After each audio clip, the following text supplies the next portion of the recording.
તો વિદ્યાર્થી મિત્રો, હવે આપણે અહીંયા પ્રકરણ 7માં સમદ્વિબાજુ ત્રિકોણની બે સમાન બાજુઓની સામેના ખૂણા સમાન હોય તેમ સાબિત કરો. ત્રિકોણ કેવો કીધો આપણને અહીંયા? તો કે સમદ્વિબાજુ ત્રિકોણ.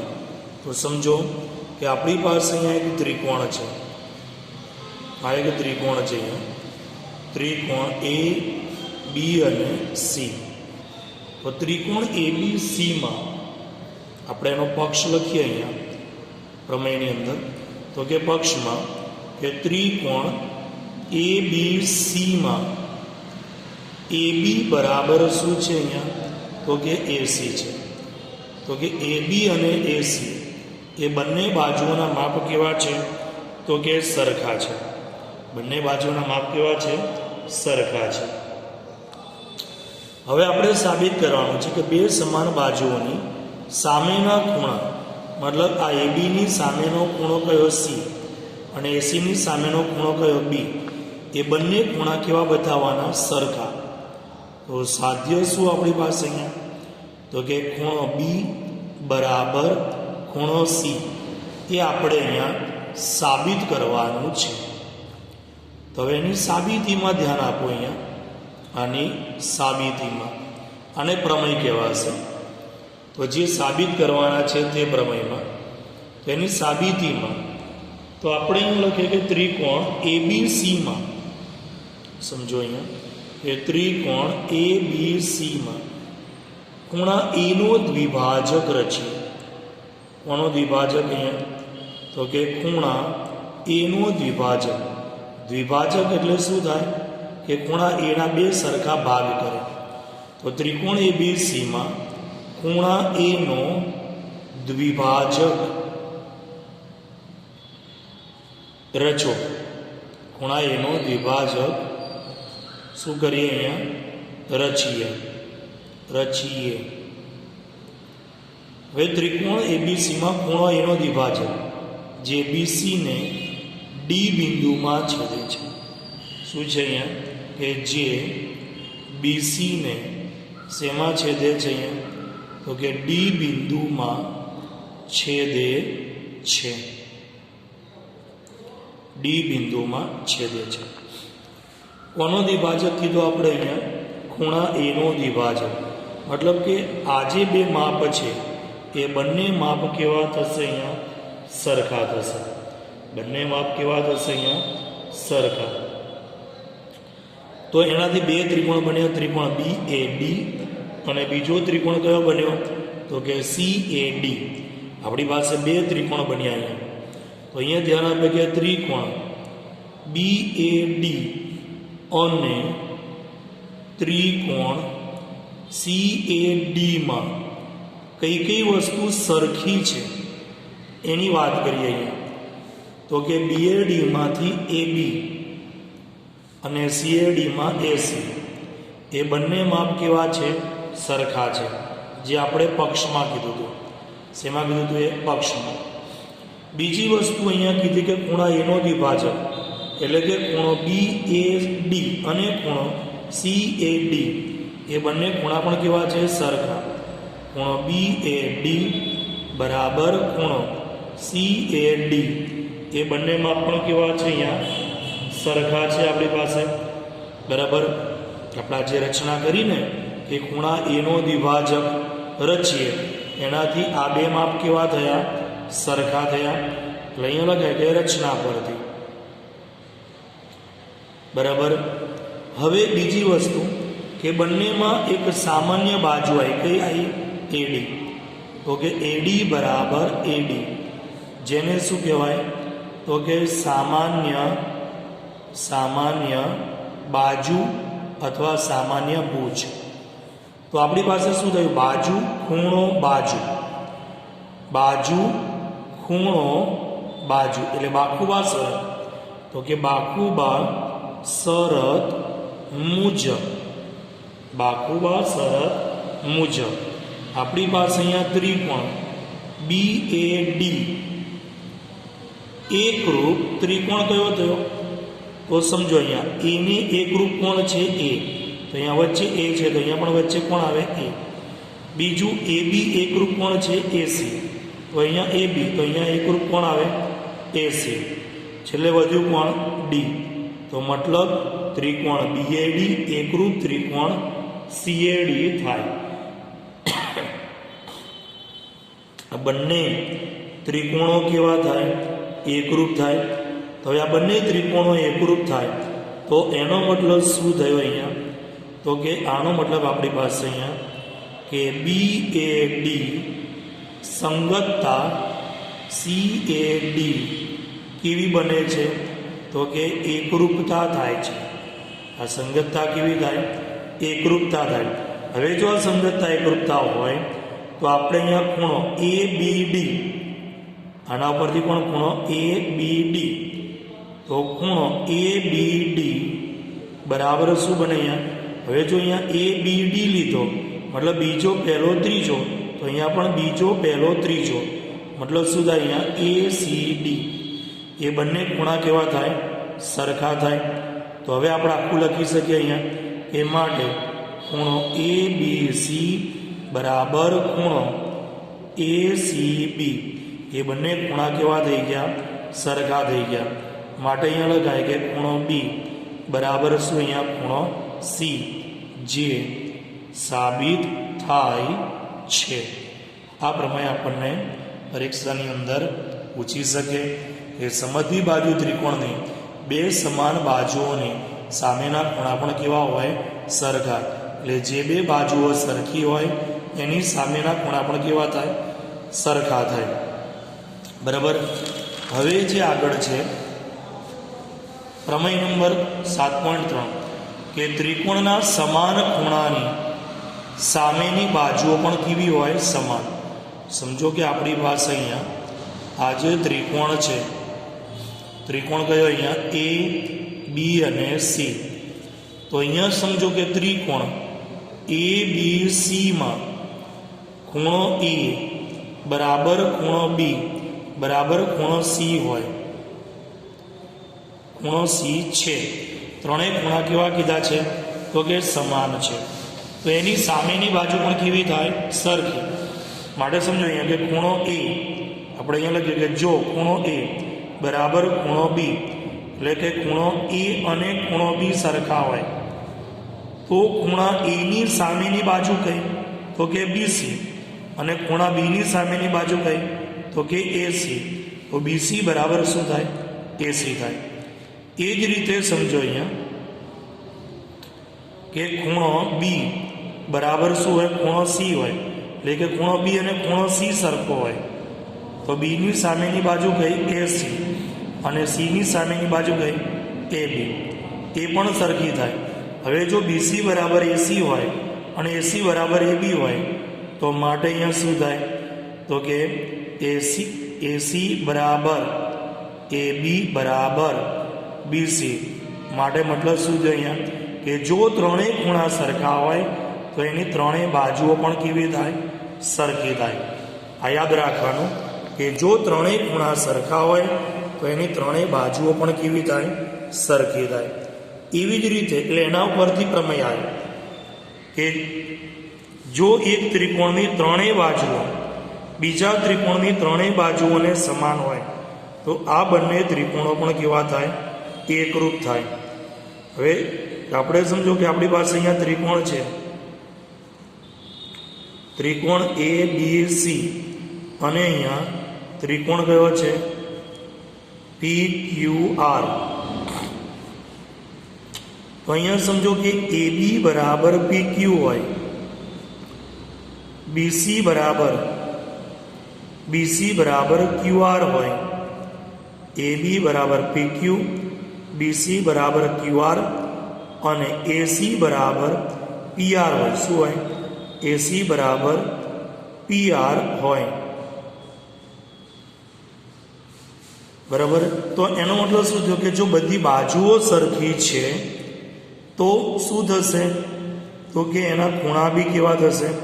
માટે ખૂણો એ બરાબર ખૂણો પી થાય, ખૂણો બી બરાબર ખૂણો ક્યુ થાય અને ખૂણો સી બરાબર શું થાય? ખૂણો આર થાય. એ ત્રણેય ખૂણા પણ કેવા થાય? સરખા. તો માટે ત્રિકોણ એબીસી એકરૂપ ત્રિકોણ PQR થાય. બરાબર. એટલે ત્રણેય બાજુઓ સરખી છે અહીંયા, એટલે એને બાબા શરત કહેવાય કે જો એક ત્રિકોણની ત્રણેય બાજુઓ સરખી હોય, શું કહે છે? જો એક ત્રિકોણની ત્રણેય બાજુઓ સરખી હોય તો તે ત્રિકોણને એકરૂપ ત્રિકોણ કહેવામાં આવે છે. બરાબર. અને એ શરતને શું કહેવાય? બાબા શરત કહેવાય. પરીક્ષામાં તમને પૂછે કે બાબા શરત લખો તો શું લખવાનું? કે જો એક ત્રિકોણની ત્રણેય બાજુઓ બીજા ત્રિકોણની ત્રણેય બાજુઓને સમાન હોય તો આ બંને ત્રિકોણો કેવા છે? એકરૂપ ત્રિકોણો છે. બંને ત્રિકોણો કેવા છે? એકરૂપ ત્રિકોણો છે. એવી રીતે કાકબા પ્રમેય. કાકબા એટલે શું થાય? કાટખૂણો, કર્ણ અને બાજુ. કાકબાનો મતલબ શું થાય? કાટખૂણો, કર્ણ અને બાજુ. તો એનો જો બે કાટકોણ ત્રિકોણમાં એક ત્રિકોણનો કર્ણ અને એક બાજુ બીજા ત્રિકોણના કર્ણ અને અનુરૂપ બાજુને સમાન હોય, મતલબ અહીંયા સમજીએ કે આપણી પાસે એક કાટકોણ ત્રિકોણ છે. અહીંયા બીજો એક કાટકોણ ત્રિકોણ લઈએ આપણે. ત્રિકોણ એ બી અને સી. એવી જ રીતે ત્રિકોણ પી ક્યુ અને આર.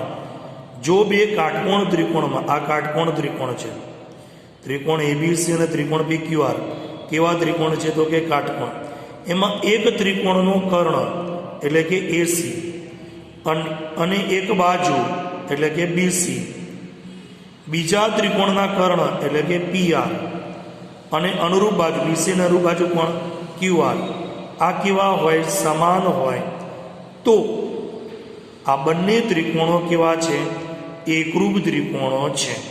બંને ત્રિકોણો કેવા કહેવાય? એકરૂપ ત્રિકોણ કહેવામાં આવે છે, જેને આપણે શું કહીએ છીએ? કાકબા શરત કહેવામાં આવે છે. એટલે કે ખૂણો બી, સમજો અહીંયા કે ખૂણો બી બરાબર શું છે? ખૂણો ક્યુ. કાટખૂણા ત્યાં અહીંયા, એટલે આપણે આમ લખીએ કે ખૂણો બી બરાબર ખૂણો ક્યુ. બરાબર. આ કોણ છે? કાટખૂણા. એવી જ રીતે એસી બરાબર પીઆર, એટલે કે એસી બરાબર પીઆર. એ કોણ છે? કર્ણ. કર્ણ કેવા છે? સરખા. અને બીસી બરાબર કોણ છે? ક્યુઆર, અનુરૂપ બાજુ. બીસી બરાબર ક્યુઆર. બરાબર. અહીંયા કેવી? અહીંયા અનુરૂપ બાજુ. જો એ સમાન હોય તો આ શરતને શું કહેવાય? કાકબા શરત કહેવાય. શું કહેવાય અહીંયા? એટલે કાકબા શરત મુજબ આપણી પાસે અહીંયા શું થાય? તો કે ત્રિકોણ એ બી સી એકરૂપ ત્રિકોણ કયો બને અહીંયા? તો કે પી ક્યુ આર. આ બે ત્રિકોણો કેવા થાય? એકરૂપ ત્રિકોણો થાય. એટલે શરત કઈ બની અહીંયા? કાકબા શરત બની. કઈ શરત બની આપણી પાસે અહીંયા? તો કે કાકબા શરત મુજબ એ બંને ત્રિકોણો કેવા થયા? એકરૂપ ત્રિકોણો થાય છે. એવી જ રીતે પ્રમેય નંબર 7 કે જો ત્રિકોણની બે બાજુઓ અસમાન હોય, સમજો કે આપણી પાસે એક ત્રિકોણ છે, તો અહીંયા ત્રિકોણ એ બી અને સી. તો ત્રિકોણની બે બાજુઓ અસમાન હોય, એટલે અહીંયા એ બી એ નાની બાજુ છે, બીસી એ કેવી છે? મોટી બાજુ છે. બીસી એ કેવી બાજુ છે? મોટી બાજુ છે. તો જો બે ત્રિકોણની બાજુઓ અસમાન હોય તો અહીંયા શું થયું? તો કે એ બી એ કેવી છે? નાની છે. અને બીસી કેવી છે? મોટી છે. મતલબ શું થયું? બીસી ગ્રેટર ધેન એ બી થયું. અહીંયા બીસી એ બી કરતાં કેવો થયો? મોટો. તો જો ત્રિકોણની બે બાજુઓ સમાન હોય તો મોટી બાજુની સામેનો ખૂણો, તો બીસી, મોટી બાજુ કોણ છે? બીસી. તો બીસીની સામેનો ખૂણો કયો? એ. એબીની સામેનો ખૂણો કયો? સી. એના કરતાં મોટો છે. બીસીની સામેનો ખૂણો કયો? તો કે ખૂણો એ ગ્રેટર ધેન એ બીની સામેનો ખૂણો કયો? તો કે ખૂણો સી. તો અહીંયા શું થયું? યાદ રાખવાનું કે જ્યારે બે બાજુઓ અસમાન હોય તો મોટી બાજુની સામેનો ખૂણો મતલબ બીસીની સામેનો ખૂણો એ નાની બાજુની સામેના ખૂણા કરતાં કેવો હોય? મોટો હોય. સમજો કે મેં તમને અહીંયા ધારો કે આવું કીધું હોય અહીંયા કે આપણી પાસે અહીંયા પી ક્યુ અને આર છે. તો આમાં પી ક્યુ બાજુ છે એ કેવી છે? પીઆર કરતાં મોટી છે. પી ક્યુ બાજુ પીઆર કરતાં કેવી છે? મોટી છે. તો પી ક્યુની સામેનો ખૂણો કયો થાય? આર. તો પી ક્યુની સામેનો ખૂણો આર ઇઝ ગ્રેટર ધેન પીઆરની સામેનો ખૂણો કયો? ક્યુ.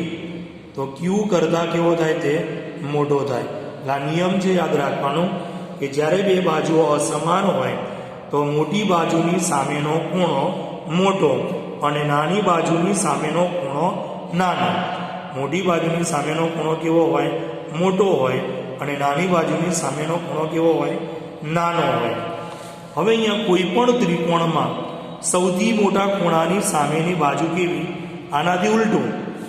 તમારી પાસે અહીંયા કોઈ ત્રિકોણ છે, આ એક ત્રિકોણ છે. સમજો કે અહીંયા ખૂણો તમારી પાસે 70 અંશનો છે, અહીંયા જે ખૂણો છે તે 40 અંશનો છે અને અહીંયા જે ખૂણો છે અહીંનો ખૂણો ધારો કે 50 અંશનો છે. આ કેટલો છે? અહીંયા આ 70 છે, આ 50 છે અને આ 60 છે. બરાબર. તો આ ત્રણેયમાં મોટો ખૂણો કયો થયો? તો કે 70નો. આપણે નામ આપીએ એ, બી અને સી. તો આ ત્રણેયમાં સૌથી મોટો ખૂણો કયો થયો?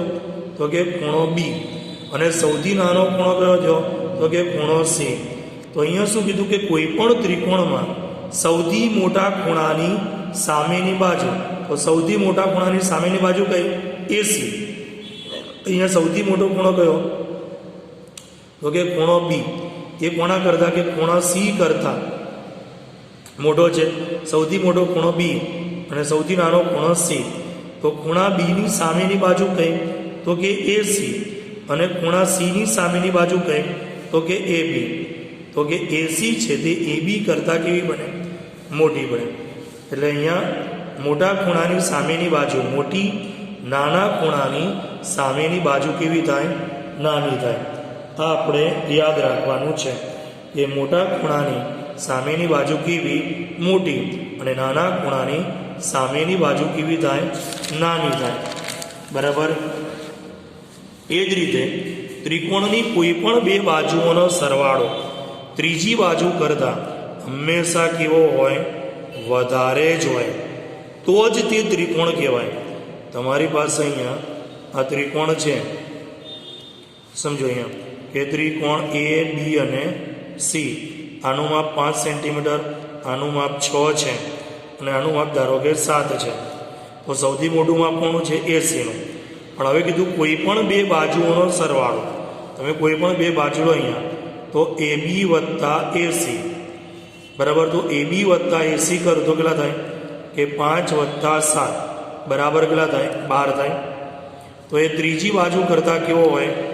તો કે ત્રીજી બાજુ કેવી છે? અહીંયા બીસી કરતાં તો વધારે જ હોય. અચ્છા ચલો, આ તો નાની ના મોટી હતું એ કર્યું, પણ એની જગ્યાએ બે નાની બાજુનો સરવાળો કરો. બે નાની બાજુ કોણ? એ બી અને બીસી. તો કે એ બી વત્તા બીસી બે નાની બાજુનો સરવાળો કરીએ. 5 વત્તા 6 બરાબર કેટલા? 11. તો 11 છે એ કેવા થાય? 7 કરતાં મોટા થયા કે નહીં? તો મતલબ શું થયો? એ બી વત્તા બીસી ઇઝ ગ્રેટર ધેન કોણ થાય? એસી થાય. એટલે બે નાની બાજુઓનો સરવાળો એ મોટી બાજુ કરતાં કેવો હોય?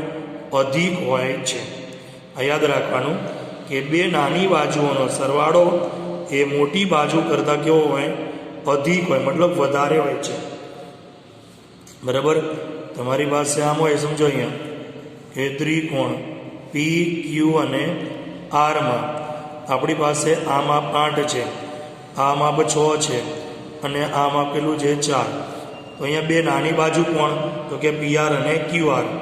તો કે પીઆર અને ક્યુઆરનો સરવાળો કરો તમે તો કેટલો થાય? 6 ને 4 10 થાય, 6 ને 4 કેટલા છે 10, તો 10 એ કેવા છે તો કે 10 એ 8 કરતાં તો મોટા થયા, તો એનો મતલબ શું થયો તો કે PR વત્તા QR ઇઝ ગ્રેટર દેન કોણ થાય PQ થાય, એટલે બે નાની બાજુનો સરવાળો એ ત્રીજી બાજુ કરતાં કેવો હોય છે તો કે અધિક હોય છે.